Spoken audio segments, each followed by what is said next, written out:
Daily Star news করে Jamaat MP demands washing machine, microwaves and curtains.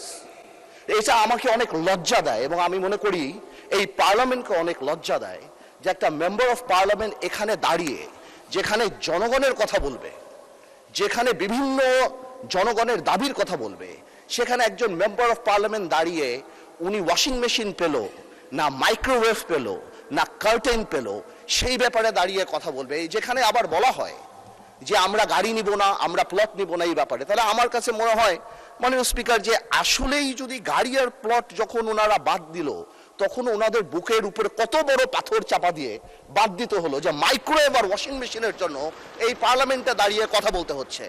আমি খুব seriously বলছি, তারপরে যদি আমার ভাই যেহেতু কমেন্ট করেছেন, উনি চান আমি ওনাকে এম্বারাস না করে আগামীতে যদি ওনার পর্দার মাইক্রোওয়েভ লাগে, আমি আমার তরফ থেকে ওনাকে একটা মাইক্রোওয়েভ দিতে চাই এবং আমি প্রধানমন্ত্রীকে রিকোয়েস্ট করতে চাই যদি ওয়াশিং মেশিনটা উনি দেয়, এবং হোম মিনিস্টার থাকলে আমি বলতাম যে উনি পর্দাটা যদি কিনে দিয়ে ওনার সংসারটা আমরা গোছায় দিতে পারতাম, তারপরে যদি আমার পার্লামেন্টকে উনি এম্বারাস না করতো।